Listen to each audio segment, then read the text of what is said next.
Assalamualaikum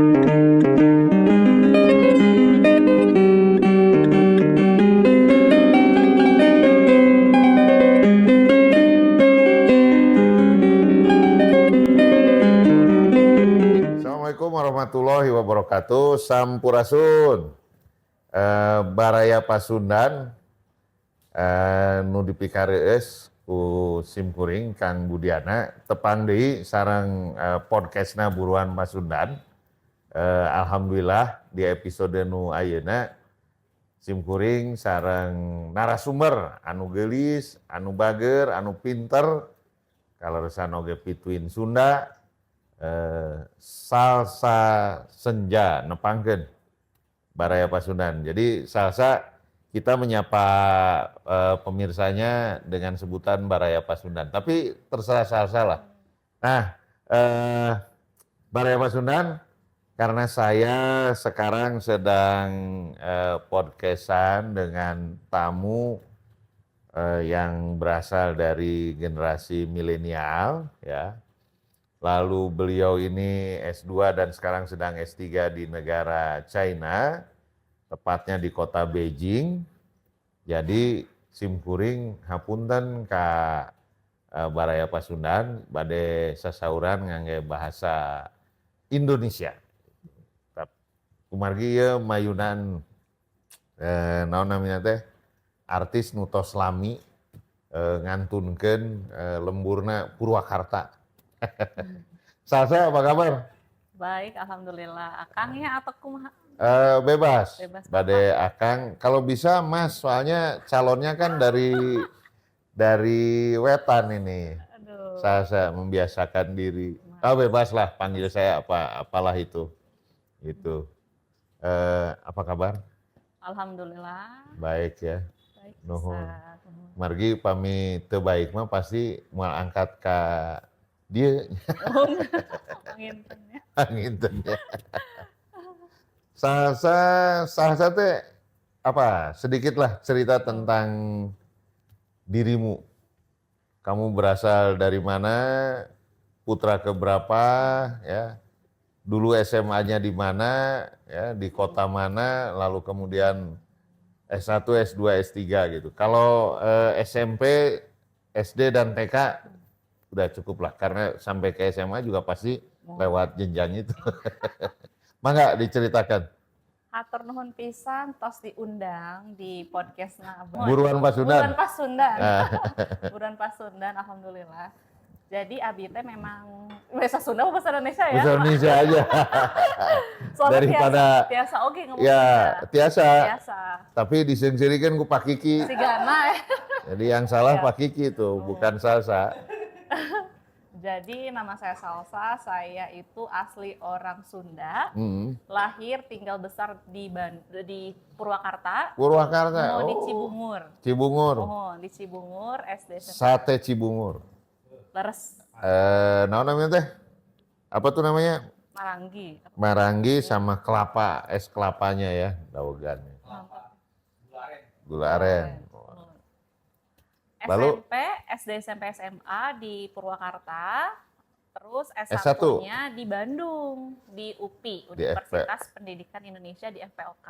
Fakultas Pendidikan Olahraga dan Kesehatan. Betul sekali. S2-nya rada tebih, Pak. S2 di mana itu tebih teh? Di Beijing. Di China. Jadi mulai sejak S2 ya, berangkat studi di sana. Betul. S2 alhamdulillah dapat beasiswa. Di S2, S3. Kampus apa? Di bahasa Cinanya teh Beijing Qiyu Daxue. ACC. Anu artina teh hartosna naon? Hartosna teh Beijing Sport University. Beijing Sport University ya. Nah, itu teh Pak panginten universitas olahraga nomor 1 di Asia. Harvardna olahraga lah gitu intinya. Olahraga, ya. Itu di BSU. Belajar bahasa Mandarin teh di dinya 4 tahun, 1 tahun belajar bahasa Mandarin, 3 tahun S2 gitu. Nah, ayeuna teh abi keur S3. Masih di kampus yang sama? Beda. Nah, ini lebih bagus kampusnya. Oh, yang ini yang Harvardnya Ini Harvardnya, namanya Cina ya? iya, namanya Tsinghua Daoshui. Oh, atau Tsinghua University ya? Betul, Tsinghua University. Bahasa Cinanya? Tsinghua Daoshui. Tsinghua Tsinghua Daoshui. Daoshui. Itu nomor 1 di Asia. Yes, nomor 1 di Betul. Asia. Nah, lereslah beasiswa OG gitu kan. Jadi Mahasiswa. sebelum sidang teh saya teh udah keterima. Sebentar, beasiswanya teh program beasiswa pemerintah Indonesia atau program beasiswa pemerintah China? Beasiswa mana ini teh? Program pemerintahan China. Pemerintahan China Oh, ya. Abdi teh dulu teh daftar S2 di UPI, Pak. Di UPI. Tapi nggak keterima. Pak Rektor, Prof. Soleh, ini yang pernah daftar S2 di UPI. Tetapi Nggak keterima. nggak keterima katanya Prof. Soleh. Tapi malah alhamdulillah kan rezekinya Rezekinya beda-beda ya, memang Pak ya. itu juga doa dari Prof. Soleh itu dari Sepertinya ya. Jadi alhamdulillah S2 S3 full beasiswa pemerintahan Cina di BSU sama di Tsinghua. Tsinghua. Alhamdulillah. Alhamdulillah. Itu S2 tahun berapa dulu? S2 teh Masuk. S2-nya 2020. Selesai Betul. 2023. di wisuda 2023 ya. Langsung S3. S3 di tahun yang sama Betul. ke Tsinghua Iya, University. 2023 nanti insya Allah lulus 2027. 27. Berarti sekarang baru semester 3-an ya? Iya, masuk semester 4. Masuk semester 4 Iya, ya? begitu. Program disiplin ilmu apa? S2 dan sekarang S3-nya punten. Tadi ge teh canaros nuju SIG nyandak prodi naon? SCG di PJKR, di Pendidikan Jasmani, Kesehatan dan Rekreasi. Kesehatan dan Rekreasi. Karena saya tuh dulunya atlet, Pak. Atlet Atlet. apa? Ternyata atlet kamu? Atlet, macem-macem atletnya. Oh, Iya, jadi kayak cabur macem-macem, ya kita adakan lah cabur macem-macem. Jadi, Gimana? Cabur apa tuh? dulu tuh saya teh di renang, Renang. Porda gitu kan, renang, kemudian di selam. Atlet Kabupaten Purwakarta. Atlet Kabupaten Purwakarta, Jawa Barat juga. Pak Gubernur Kang Deddy Mulyadi anu bager nepangkeun ye aya naonnya diaspora Purwakarta ya. Yang dulu waktu Porda tahun berapa Salsa ini pernah menjadi atlet renang kebanggaan Kabupaten Purwakarta. Dan sekarang luar biasa Kang Deddy Salsa sudah menggapai impiannya mendapat program S2 dan S3 di Beijing, China di kampus-kampus, di 2 kampus yang itu merupakan kampus papan atasnya. Terutama yang sekarang S3-nya di Tsinghua University itu Harvard-nya Asia lah atau Harvard-nya China. Lajeng? Mohon. Jadi atlet renang, selam, Anggar juga atlet Jawa Barat. Anggar, terus rugby. Kayak kumaha eta ti Anggar jadi ka rugby. Oh, masih iya. ada faktor bela diri kan rugby juga. Perlu agility yang mirip bela diri ya. Karena mungkin dulu ada kesempatan juga kan, maksudnya dia olahraga baru dan itu gampang untuk bisa, nggak gampang ya, maksudnya ada persaingan, cuman kan itu olahraga baru dan pengen coba dan ternyata tertarik jadi atlet juga, cuman untuk keseriusannya di wasit. Jadi wasit udah pernah PON, udah pernah SEA Games, Asian Games gitu. Jadi di situ pas sebelum saya S2. Nah, karena rugby lah gitu, karena olahraga juga saya bisa diterima di kampus olahraga terbaik di Asia, di BSU.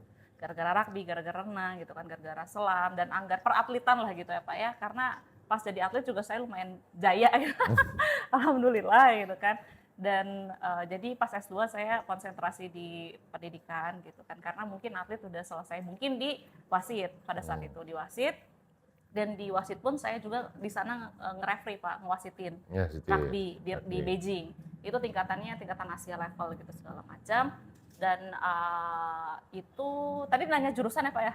Jurusan, ya prodi, karena masih terkait the atlet gitu kan di olahraga. Jadi saya ngambilnya di sport science gitu kan. Tapi konsentrasinya memang di fisiologi Fisiologi. dan psikologi gitu kan. Jadi dua, dan konsentrasinya memang karena saya tertarik dengan cognitive science, saya tertarik dengan neuroscience gitu Pak. Jadi konsentrasinya di sana, dibantu juga dengan dosen-dosen FLK yang kemarin saya penelitiannya juga dibantu gitu. Kemudian setelah itu S3 saya ketemu dengan dosen yang luar biasa. Jadi dosen saya ini yang S3 ini dia sangat terkenal Pak untuk bidang sport science-nya di China. Jadi beliau ini bisa dibilang top papan atasnya gitu untuk bidang tersebut, dan saya ngobrol panjang dengan beliau. Orang China. Orang China. Kemudian beliau setuju menjadikan saya sebagai anak dosennya dia, anak pembimbingnya dia. Dan for your information Pak, dia itu hanya menerima 1 orang saja per tahun untuk S3. Karena agak lumayan susah juga untuk masuk sana, bukan lumayan juga, sangat susah ya untuk masuk sana. Dan beliau terkesan dengan saya, dengan keatletan saya, dengan karir saya di olahraga dari kecil. Saya jadi atlet dari umur 4 tahun apa 3 tahun Pak. Iya. Di umur itu jadi atlet apa? Renang. Oh iya, renang. Iya, renang. Itu renang saya udah 4 tahun 5 tahun mah TK tuh ya? Saya nggak TK, langsung SD. Langsung SD. Iya, makanya ini saya itu Pak bisa dibilang 26 tahun tapi udah S3. Dibilang muda lah gitu untuk Oh sekarang ya maaf, usia Salsa 26 tahun. sekarang udah 28 ya, 27. Oh 27. Lupa saya, 97 pokoknya saya. Waktu S2 20? Pokoknya saya itu masuk S3 2023 itu 26 tahun. Masuk S3 di Iya. 26. Iya, Oke. masuk S3 26 tahun. Jadi tergolong muda, dan beliau tertarik dengan karir saya segala macam, dan saya juga banyak kayak di organisasi kayak di PROI Pak, di pengurus besar rugby Indonesia gitu-gitu, dan beliau sangat terkesan dan dia menerima saya sebagai anaknya gitu. Dan saya bangga gitu Pak, maksudnya kayak beliau ini ya top papan atasnya gitu sport science, dan beliau menerima saya, dan alhamdulillah ternyata banyak dilihat juga loh Indonesia gitu loh kan. Maksudnya kita kan di sana, dan kebetulan belum ada orang Indonesianya Pak. Saya tuh satu-satunya orang. Mungkin orang pertama Di fakultas Tsinghua, saya. di Bukan, fakultas. Oh di saya. fakultas. Di jurusan. Prodi ya. Iya, prodi. Nah, jadi kembali lagi di prodi saya di human kinesiologi tapi konsentrasinya di neuroscience. Begitu. Jadi berkecimpung dengan otak-otak, belajar otak, dan di sana saya pakai bahasa Mandarin. Oh. Full. Jadi tentang kemampuan berbahasa, Salsa belajar dulu di Indonesia waktu S2 berarti ya? Iya, belajar di Cina langsung. Langsung di Cina Iya. pada saat S2? Betul. Dan kemudian ya ketika S3 berarti sudah fasih betul ya? Iya, masih struggle sih, cuman ya bisa keep it lah. Bisa. Ya. Dan labnya itu semuanya orang China asli, orang lokal. Dan saya itu bisa dibilang pure blood-nya. Karena saya belajar Mandarin kan di Cina juga, saya belum pernah belajar Mandarin sebelumnya. Mungkin ada 2 mahasiswa internasional, Prof, dia nggak bisa dibilang pure blood. Mereka mother tongue-nya itu bahasa Mandarin. Tapi dia tuh gimana? Covernya bule. Orang Jerman, covernya bule. Cuman dari TK dia udah di Cina. Jadi itu bukan pure blood. Masih internasional ya, paspornya iya Jerman. Cuman dia udah belajar Mandarin the whole life gitu kan. Kalau saya kan baru ya. Jadi ya masih struggle, cuman mereka kayak bener-bener bantu lah. Begitu sih. Ya. Dan saya dengar akibat maksud saya gini, mahasiswa kita yang studi di Beijing itu harus pure pakai bahasa China, dan banyak yang berguguran karena faktor itu, betul ya? Bisa dibilang iya ya, sadly iya, karena kita tahu kan Mandarin itu adalah bahasa tersulit nomor 1 di dunia. Ya. Karena mereka ada Hanzi, ada karakternya, ada pinyin-nya, cara pronunciation-nya, ada artinya yang beda nada, beda arti. Begitu. Dan ya saya dulu berangkat ber-6, yang lanjut kayak cuma berdua. Akibat itu ya mungkin ya? Susah. Satu di antaranya. Ya benar. Pernah dengar juga tuh bahwa yang tersusah di dunia itu bahasa Mandarin. Mandarin. Betul, Ya. betul. Nah lalu fashion salsa dari sejak lepas SMA khususnya ya, apa tuh namanya ke FPOK, ke UPI, berarti fashionnya ingin jadi guru dong, Saya ingin kan jadi jadi pengajar, profesor sih. ingin jadi itu Betul. guru juga Iya, guru salsa, besar ya. guru besar. Iya, betul, Nah, pengajar. iya oke karena itu ya. Nah, tapi kemudian prodinya ya itu tadi ya tentang neuro ya, Neuro. neuro ya, tentang otak ya dia. Ya. Jadi salsa juga bisa eksis di dunia kedokteran, bisa.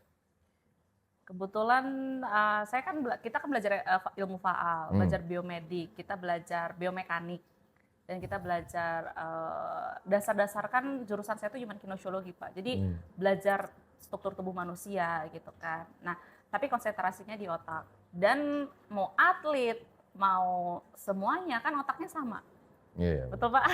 betul. Iya, jadi sangat bisa untuk Nggak bisa ya diaplikasikan, betul. diaplikasikan di Karena riset saya pun ranah itu. di ranah itu, di rumah sakit. Gitu. Riset juga banyak di rumah sakit toh.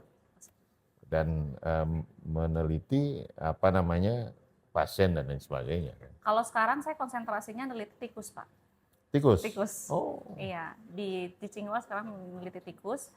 Karena kan apa ya, untuk masuk kedokteran kan memang harus FK ya Pak ya. Tapi kita bisa berkontribusi misalnya dengan treatment yang lain gitu kan. Jadi olahraga itu bisa menjadi answer. Gitu lah. Itu peranan kami itu saintis. Oke. Nah, ini sekarang terutama kepada pemirsa ya, Baraya Pasundan sudah semakin mengetahui siapa sosok tamu saya kali ini, Salsa Senja ini, dengan tadi agak sedikit disampaikan oleh Salsa tentang background dia, lalu kemudian bidang kajian ilmu yang ditempuh, termasuk fashion beliau itu akan seperti apa ke depannya. Salsa, sekarang ngomong-ngomong, Salsa ini kan berarti dari sejak tahun 2019. 2019 studi di Beijing ya, di China. Lalu sejak 2019 hingga nanti insya Allah selesai S3, sekian tahun lah Salsa berada di sana, di luar negeri. Hari ini di Republikmu ini, anak muda Indonesia yang seusiamu rata-rata generasi milenial dan Gen Z itu sedang bikin semacam statement lah gitu ya tentang kabur aja dulu, ada hashtag kabur aja dulu dan lain sebagainya. Respon Salsa terhadap fenomena itu gimana? Saya takut untuk jawabnya. ini ya opini saya mungkin ya. Ya. Kayak opini saya yang sebagai diaspora yang udah tinggal di luar negeri dari 2019. Jadi saya berterima kasih juga sama pemerintahan China karena mensupport saya dapat beasiswa gitu, dan beasiswanya mereka pun bisa dibilang tinggi karena masuk dapat uang saku juga Pak. Jadi itu. Terus yang kedua mungkin kalau menurut saya ya, jadi you need to have skill first. Kalau misalnya kamu mau mau abroad gitu, maksudnya mau ke luar negeri segala macam, tapi if you don't have things to bargain, for what? Ngapain gitu? Maksudnya kayak kamu harus punya skill. Pertama punya skill, punya kemampuan, dan karena gini, saya cerita di China aja ya Pak ya. Jadi karena saya kan bergelut dengan lokal, karena di sana saya masuk ke kelasnya lokal, semuanya mau kelas, mau penelitian, mau lab segala macam, bekerja juga dengan orang lokal. Di dalam negerinya, mahasiswa China itu luar biasa struggle. Yang pertama, karena kan mereka negara populasi nomor 1 di dunia kan, ya Pak ya, kayak 1 billion something gitu, banyak lah mereka. Nah, mereka S1 aja di China itu Pak udah biasa, udah kayak kacang. Kalau let's say we apa namanya speak the truth lah pokoknya. Nah, mereka S1 udah kayak biasa SMA lah aja, kalau di betul. sini. Nah, mereka masuk Yanjusheng. Nah, mereka tuh punya yang namanya Yanjusheng Kaoshi. It's really hard to. But nah, saya sedikit cerita tentang SBMPTN-nya mereka. SBMPTN mereka, which is kalau kita kan satu negara Ya. masuk S1 ya. Nah, mereka itu ada namanya Gaokao. Itu SMA masuk ke perguruan tinggi di Cina itu luar biasa susah, Pak. Nah, misalnya masuk Tsinghua, masuk kampus saya itu satu provinsi yang paling pintar, cuma satu. Satu provinsi kan banyak tuh, ada Guangdong, ada Shenzhen, ada Beijing, ada Shanghai gitu. Nah, satu provinsi yang nomor satu gitu baru boleh masuk Tsinghua. Bayangkan satu kelas di Tsinghua ini nomor satu semua di provinsinya. Itu mereka mau masuk kuliah aja udah pas ikut-sikut, belum lagi masuk sekolahnya. Jadi di situ struggle-nya. Terus yang kedua, karena yang tadi dibilang sangat susah untuk bekerja untuk S1, nah mereka ada namanya Yanjusheng Kaoshi yaitu S2. Nah S2 juga di Cina tuh udah biasa, Pak. Jadi mereka itu dari S1 sampai S2 tuh bareng. Jadi S1 langsung S2, kan kalau di kita S1 kerja kan masih banyak kan untuk apa namanya lowongan pekerjaan untuk S1 kan. Walaupun kita ya ada umur gitu kan, tapi di Cina itu S1 kalau misalnya kamu nggak punya skill itu susah untuk dapat pekerjaan, apalagi universitas yang biasa aja. Kan kalau di kita universitas biasa aja cuman kamu punya skill bisa aja diterima. Nah, kalau di sana tuh sangat susah. Kalau misalnya kamu lulusan let's say top 3, Peking Beta, terus misalnya kayak Futan, itu bisa dibilang lumayan gampang. Cuman ada lagi pesaingnya anak S2, lulusan Tsinghua juga. Apa yang mau dipilih? S2 toh. Nah, masuk S2-nya juga sangat susah, Pak. Karena punya kuota sendiri gitu. Misalnya kamu masuk neuroscience, kuotanya cuma ada let's say 15. Satu Cina pengen masuk situ. Hanya Saking dibutuhkan susahnya. 15, belum Betul. mahasiswa dari luar Betul. China. Iya. Nah, makanya di sana itu mahasiswanya itu benar-benar kayak di kita, karena kan kita hidup di universitas ya Pak. Jadi universitas itu ada kondonya, ada apa ya, apartemennya, ada sushi, terus dalamnya juga ada apa namanya kayak semuanya lah, mau gym, mau akses 24 jam tuh gym, terus perpustakaan akses 24 jam. Itu perpustakaan Pak. Kalau misalnya mau ke perpustakaan harus schedule dulu, harus booking. Kalau nggak booking nggak bisa dapat tempat duduk. Saking anak-anaknya itu love to study gitu. Bukan love to study, mereka dituntut. Karena Dituntut, saking ya. betul, karena saking banyaknya manusia, mereka tuh kayak apa ya? Dituntut untuk ya kamu kalau misalnya nggak lulus, kamu kalau misalnya nggak masuk universitas yang bagus, kamu nggak bisa hidup dengan enak dan layak. Di Cina seperti itu. Makanya kayak orang-orang let's say lah sekarang gitu. Orang Tiongkok gitu kan tersebar di seluruh dunia kan. Dan mungkin mereka-mereka inilah yang shiny gitu kan. Karena memang apa ya, diajarkan oleh orang tua dan di rumah itu seperti itu gitu. Kamu kalau misalnya nggak bisa bersaing ya bakal diinjek orang gitu loh.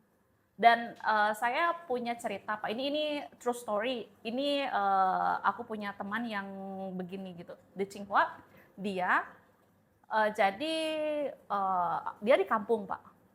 Mungkin bisa dibilang kampung saya, Cibungur gitu kan. Dia orang kampung, dia pintar sekali, hidupnya untuk belajar dan dia keterima di Tsinghua. Satu kampung party.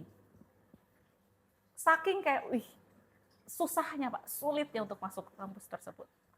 Begitu.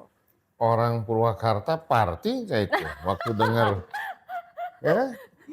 Coba Ini Pak Bupati ya. Purwakarta apa namanya ada warga Bapak Salsa ini yang diterima di kampus papan atas di Asia, nomor 1 di Asia. Jadi harusnya dirayakan ya, ada selebrasi, mengucapkan selamat. Karena apapun persoalannya ini adalah SDM apa namanya yang dimiliki oleh Kabupaten Purwakarta, Provinsi Jawa Barat, dan Republik Indonesia. Ya. Dan iya, apalagi let's say S3 juga sangat susah Pak masuk situ. Pokoknya yang kayak masuk PNS-nya, masuk universitas itu luar biasa susah gitu kan. Nah, maksudnya kita gitu bisa bersaing nggak dengan orang, dan ini nggak satu dua orang Pak, semuanya kayak gitu gitu. Jadi mereka coba sekarang ada DeepSeek kan, maksudnya mereka nggak mau kalah sama luar kan. AI-nya dia ya. Betul sekali. Terus sekarang di olahraga WISE kan, mereka udah udah kedua kan, udah kalah. Dan mungkin nanti akan jadi negara adidaya ke depannya gitu. Nah, kita mampu nggak bersaing dengan orang-orang kayak gitu? Makanya mungkin kabur dulu aja, kayak it's your choice. Nggak ada orang yang memberhentikan kamu, but you need to know that mungkin penduduk yang negara yang kamu tuju beginilah gitu keadaannya. Mereka kayak fight for life gitu kan. Even mereka bahasa Inggrisnya agak lumayan kurang, tapi mereka punya ini juang gitu Pak, rasa berjuangnya dari anak kecil gitu loh. Karena saya juga pernah dengar gitu. Ini real story juga. Ini dari SD mereka udah di-set untuk masuk universitas di Cina. Dari SD, Pak. Udah belajar ininya juga kayak dan orang tuanya pun gitu. Benar-benar sangat support untuk mereka belajar. Kayak everything, misalnya kayak mau butuh apa orang tuanya, walaupun misalnya mohon maaf ini seperti Waimar Shofu, misalnya kayak ojek online gitu. Bapaknya ojek online segala macam, tapi anaknya kamu harus masuk universitas yang paling bagus di Cina. Mau apa aja saya akan provide. Gitu. Jadi itu juga semangat keluarga sih Pak. Jadi suatu kebanggaan kalau misalnya masuk universitas yang paling bagus tuh kayak bukan kamu aja yang bangga, tapi orang tua, kampung event gitu loh. Jadi ya gitu, kita bisa nggak bersaing dengan orang-orang yang seperti itu. Gitu. Jadi yang saya sarankan sih, kamu walaupun dalam negeri tapi kamu harus punya skill dulu nih, apa yang bisa kamu jual, apa yang bisa kamu bargain di negara orang gitu kan. Oke. Yang penting poinnya itu yang pernyataan Salsa tadi, apa dulu yang bisa kamu jual, jangan latah mengikuti yang lain bisa kan. Survive nggak kamu di negara bisa survive nggak di sana kan, karena di sana itu di luar yang saya maksudkan ini kan pasti rata-rata yang dikejar adalah negara maju ya kan, negara yang lebih maju daripada Indonesia. Nah, kalau berkunjung ke negara yang lebih maju daripada Indonesia ya very kompetitif. Betul. Ya, jadi kompetisinya di situ luar biasa. Betul. Untuk misalnya hanya sekedar menjadi seorang cleaning service. Cleaning service yang ada udah paten-paten di sana, udah keren-keren gitu. Iya. Datanglah kita hanya sekedar jadi tukang sapu aja, cara nyapunya udah nggak bener, out gitu kan pasti. Dan ini for your information Prof. Pak. Jadi China itu punya sertifikat yang semuanya disertifikasikan. Betul. Misalnya jadi event kayak misalnya untuk ini traktor lah, pengemudi traktor, or misalnya kayak di pabrik-pabrik. Kamu kalau misalnya forklift misalnya. Iya, kalau misalnya nggak punya sertifikat itu atau nggak uji kompetensi itu, nggak bisa gitu. Makanya di sini kan di Indonesia banyak kan warga-warga China yang dari China gitu ke sini karena mereka punya sertifikat itu. Dan mereka maksudnya kayak Indonesia gitu harusnya. Yang saya sayangkan gini loh. Ini juga agak lumayan agak unek-unek juga nih, Pak. Apa tuh? Unek-unek juga nih ya. S3, curhat ya. Ya, S3 di Indonesia kalau mau jadi profesional, kalau mau jadi PNS harus ujian dulu. Ya kan? Kita belajar dari SD gitu, dari TK sampai S3 di pendidikan paling tinggi gitu. Kenapa kita harus dites lagi gitu? Gini. Saya profesionalitas saya ada area saya tuh misalnya di neuro atau di olahraga gitu. Kenapa saya harus diujikan ujiannya? Kenapa harus ada kayak misalnya struktur tanah lah, atau enggak misalnya kayak di pertanian lah? That's not my professionalism gitu. Ya mungkin apa ya, harusnya gitu idealnya gitu, ini kita S3 gitu, apalagi diaspora, bukannya saya mau spesialkan gitu, teman-teman yang S3 di Indonesia juga harusnya kayak ini udah profesional gitu, ini kita udah belajar, Bapak S3 kan, disertasi luar biasa susah kan, Yes. ya kan, dari semester 1 sampai semester akhir nanti disertasi, kita kan harus mengkaji, kita harus punya ilmu baru, kita harus menciptakan gitu, harus punya inovasi, harus punya paten. Nah kan ada paten dan kita kenapa harus diujikan lagi untuk bisa masuk dan memajukan Indonesia gitu kan, kayak harusnya kami gitu yang S3 gitu Ada harusnya privilege ada ya. privilege gitu. Oh misalnya di sektor BRIN ada apa?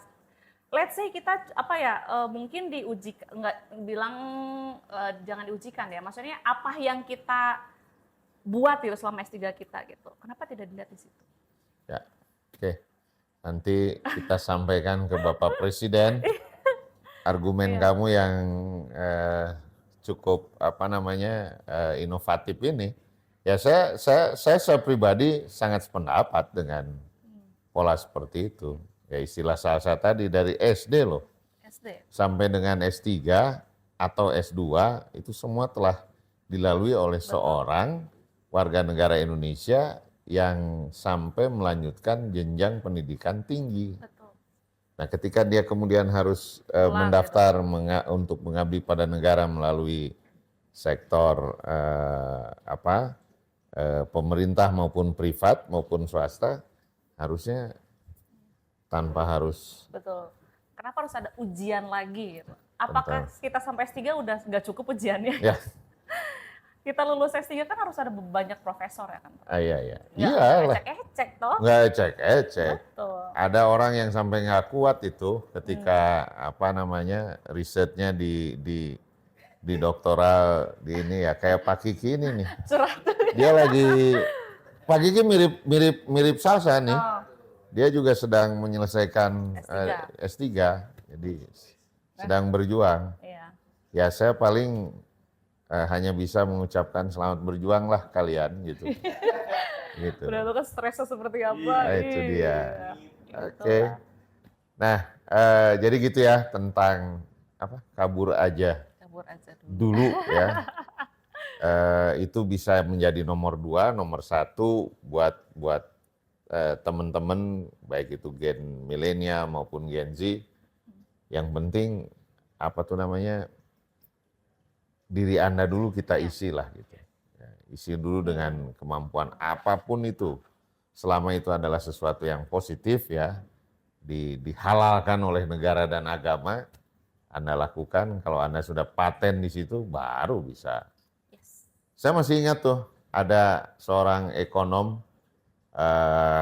bilang, dulu waktu saya masih kuliah, sombong itu nggak dilarang, boleh, harus. Flexing ya. Ya, sombong itu harus. Tetapi sombong yang dimaksud itu harus diiringi, harus dibarengi dengan kualitas, intelektual, ya, dan kuah yang lain. Ya, kalau sombong tapi kosong, omon-omon ya. Omon-omon aja gitu kan.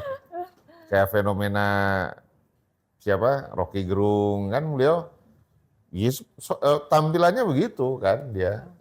Mannernya seperti itu, hanya ya ada isinya juga gitu ya, terutama terkait hampiran-hampiran tentang filsafat ya, ilmu. Nah, menarik juga gitu. Oke. Berikutnya, rencana selesai S3, Salsa mau merencanakan apa, atau menempuh hidup baru dulu misalnya, lalu menempuh hidup-hidup yang lain gitu kan. Hidupnya ada 2 ya. Hidupnya 2. Gimana Salsa? Untuk kedepannya, untuk rencana mungkin kedepannya itu mungkin akan saya keep dulu diri sendiri. Nah. Jadi mungkin ada beberapa rencana ya Prof ya untuk kedepannya, namun masih rencana. Jadi netizen taunya mungkin saya sudah aja. Tapi sekarang saya lagi buat konten Prof. Nah itu sekarang lagi saya seneng gitu kan. Kamu jadi, mencoba juga jadi Konten kreator. Tentang? Jadi kemarin saya kebetulan viral Pak. Tapi yang di alma mater kamu itu? Iya, terus ada saya pernah dulu ke Braga, terus di interview gitu sama ternyata dia TikTokers dan followersnya 5 juta. Dia interview saya dan dia kasih saya challenge gitu kan. Nah, di sana apresiasinya banyak banget dari netizen. Jadi kayak ini tetehnya baru 26 tahun udah S3 di Tsinghua terus beasiswa gitu kan. Artinya bahwa netizen Indonesia itu enggak cuman mengkonsumsi yang konten-konten yang sifatnya cuman rekreasi doang gitu. Mereka juga butuh konten sifatnya yang motivasi dan ingin memacu gitu, memecut mereka gitu. Ada orang gitu yang 26 tahun udah S3 gitu. Mereka belum tahu kan, maksudnya jarang gitu yang kayak gitu. Nah, mereka tuh butuh juga yang seperti itu untuk memotivasi mereka sendiri gitu kan. Jadi S1 itu apalagi perempuan ya Pak ya.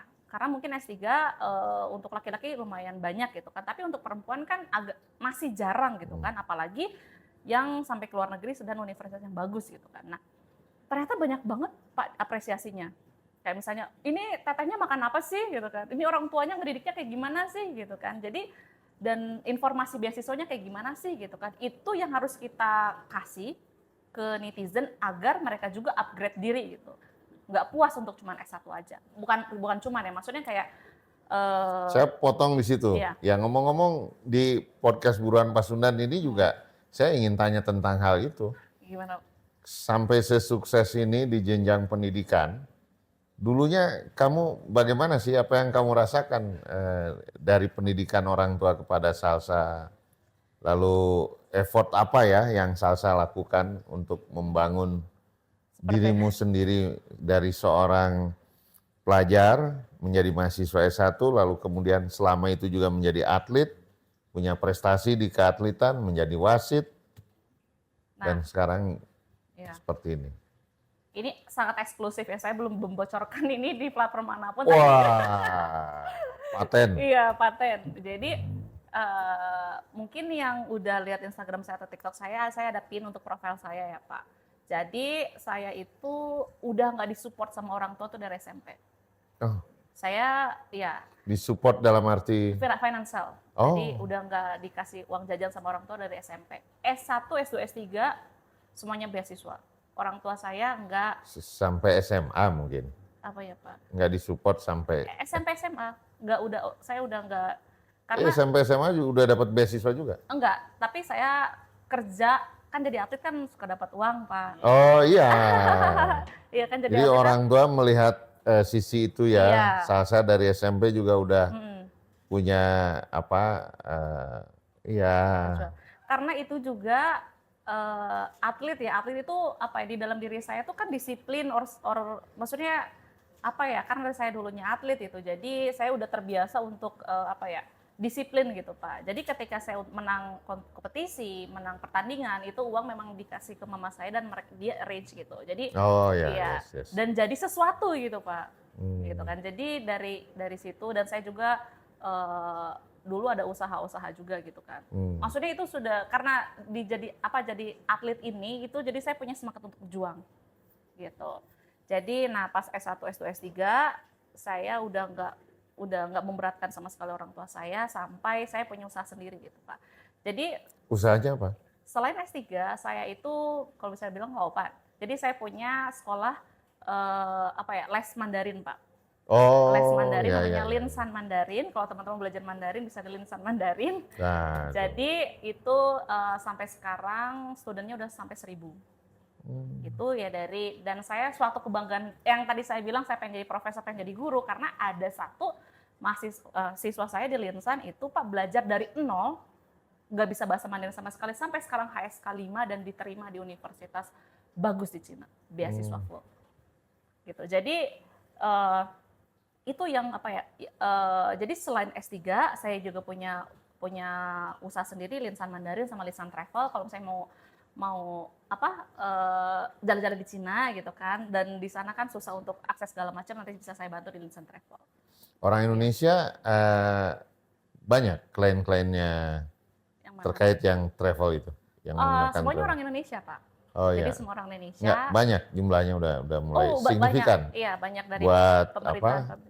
buat Salsa sendiri. Iya. kebanyakan ada VIP, kayak misalnya pemerintahan-pemerintahan kerjasama gitu.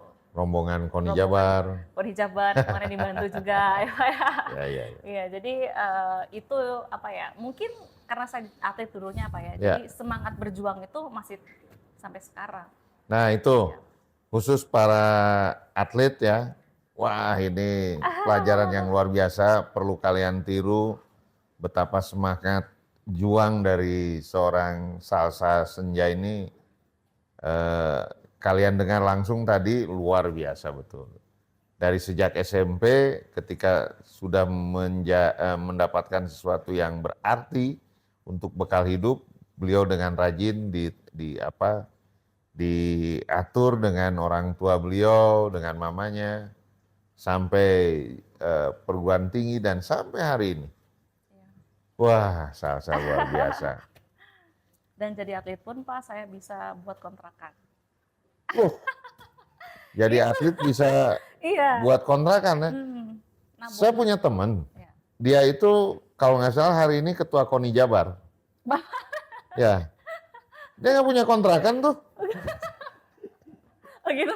Ya, dia nggak punya kontrakan. Ini atletnya punya kontrakan, coba paten nggak tuh? Ini sekali lagi buat teman-teman atlet khususnya di Jawa Barat, umumnya atlet Indonesia, betapa Salsa bisa menjadi role model bagi Anda sekalian. Role model bagi Anda sekalian. Dan jangan lupa pendidikan. Jangan lupa pendidikan, karena saya begitu sangat bangga dan sangat bangga ya sekali ketika Salsa cita-citanya ingin seperti gurunya, ingin seperti dosennya, ingin seperti profesornya. Cita-citanya ingin jadi profesor gitu, ingin jadi guru besar. Ini luar biasa Salsa. Kalau bisa sebelum 40 tahun. Luar Bisa biasa. Saya jadi guru besar 50 hari ini mau 55. Itu kemarin waktu 53 tahun usia saya. Jadi udah tua, udah senior, udah lansia. Saya punya cita-cita sebelum 40 tahun. Amin. Saya termasuk kebetulan sama dengan Salsa, sama-sama di Purwakarta ya, Kang Dedi, Damang. Sangat mendukung dan mendoakan untuk Neng Salsa Senja ini. Kebanggaan Jawa Barat, kebanggaan Indonesia, kebanggaan Purwakarta. Amin. Kebanggaan Koni Jawa Barat. Ya, itu dia. Iya. Oke, Salsa tekaraosnya orang ngawangkong teh. Margi sabara dinten 2 dinten deui Salsa bade wih deui ka Enjing, Pak. enjing. Sadinten deui disempatkeun Mohon. ini untuk sesama Warga orang Barat. Purwakarta, Betul. untuk Buruan Pasundan, untuk Koni Jabar, karena Balai Pasundan Salsa juga memiliki peran yang signifikan kangge Koni Jabar. Yang saya maksudkan hari ini Koni Jabar sedang membangun kerjasama MOU dengan beberapa perguruan tinggi termasuk 2 kampus Salsa yang beliau sedang S2, sudah S2, pernah S2, yakni di Beijing Sport University dan sedang S3 sekarang di Tsinghua University. Mudah-mudahan Tsinghua juga Koni Jabar tembus untuk melakukan kerjasama. Nah itu penghubungnya, bridgingnya itu adalah Salsa. Dan ini terkait hal itu pun ini role model betul gitu ya. Jadi maksud saya kalau ada atlet-atlet di Jawa Barat yang memiliki talent seperti Salsa, membantu Koninya, membantu dunia olahraga Jawa Barat, kenapa tidak? Bagian dari amal kebaikan yang bisa kita lakukan. Karena atlet pun langsung maupun tidak langsung juga telah dibesarkan oleh cabang olahraganya, telah dibesarkan oleh Koninya. Nah sekarang bagian ketika sukses seperti Salsa, beliau membantu Koninya. Terima kasih Salsa. Sakali deui ulah hilap Pak Gubernur Kang Deddy Mulyadi simkuring ngawiat ya. Neng Salsa Senja diaspora Indonesia, diaspora Jawa Barat yang sekarang eksis dan malah hari ini beliau menjadi presiden SINO ya. SINO itu Scholar of Indonesia China. Scholar of Indonesia China Network gitu ya. Jadi jejaring semua. Jadi S2, S3, postdoc yang di China, semua disiplin ilmu itu tergabung dalam universitas tersebut. Saya ketuanya. Ketuanya atau presidennya Salsa. Terkait hal itu juga saya doakan semoga Sinonya sukses ya. Amin. Bisa menghimpun teman-teman yang sedang mengambil program beasiswa di sana. Bisa saling tolong menolong, membantu. Ya, kalau tidak ada support kita nanti susah, kelabakan ya. Kita kan maksudnya butuh support ya Pak ya, butuh support lah, apalagi harus di negara yang bukan di Indonesia. Tuh, dan apalagi kalau di Indonesia sendiri, nggak tahu saya di negara lain, termasuk di China, di gen milenial dan gen Z ini ada juga kecenderungan mengakhiri hidup karena distract ya. karena stuck terhadap sesuatu yang sedang dihadapinya. Dan saya kira kita ini yang aktif di dunia sosial, penggiat-penggiat sosial, mudah-mudahan cek bahasa Purwakarta nama sasieureun sabeunyereun bisa membantu mereka. Betul. Anda sebagai ketua Sino bisa menyemangati teman-teman orang Indonesia yang studi di China dalam konteks menyelesaikan studinya. Membantu, melancarkan. Betul. Oke, sekali lagi Baraya Pasundan, Baraya Buruan Pasundan, ngaturkeun nuhun ya. Alhamdulillah simkuring tos hampir setengah jam pangintennya. 45 menit, hampir sajam ngawangkong sareng teka raos sareng Salsa Senja. Salsa kami mendoakan mudah-mudahan dalam waktu yang tidak lama, yang saya dengar ada 2 undangan untuk saya pribadi dari Salsa. Yang pertama undangan menghadiri wisuda Anda di Beijing. Yang kedua undangan resepsi pernikahan. Gitu kan. Karena tadi ke saya lapor, Pak alhamdulillah saya sedang beradaptasi. Ya. Ya, dia bilang udah jadi sampai situ saja dulu lah kodenya. Siapa tahu kita habis ini diundang sama Pak Deddy ya Pak. Amin, mudah-mudahan Pak Deddy mengundang Salsa. Tadi saya diinfokan sebelum syuting bulan Juni Salsa juga akan kembali lagi ya. Kamu akan kembali lagi ya Juni ya. Penelitian ya. Ada riset lagi ke Indonesia, akan pergi ke Papua, pasti stay juga di Bandung, di Purwakarta. Betul. Mudah-mudahan Kang Deddy Mulyadi tiasa ngulem Salsa, Kang Ded. Pikiran-pikiran beliau menarik. Jadi saya lihat di YouTube Kang Deddy itu pernah mengundang Profesor Bagus ya, yang dari diaspora kita yang jadi guru besar di London kalau nggak salah. Ayeuna mah pamitiasa ngulem Salsa Kang Deddy. Gitu. Dia juga luar biasa patennya. Komo salembur sareng akang. Sami-sami di Purwakarta. Istimewa cenah. Istimewa, Purwakarta istimewa. Koni Jabar istimewa. Saya nama sadayana Siti Mewa. Hatur nuhun sakali deui Baraya Pasundan tepang deui di episode salajengna. Mugia sadayana aya dina kaberkahan. Salam sehat. Hatur nuhun. Wassalamualaikum warahmatullahi wabarakatuh. Sampurasun. Hayu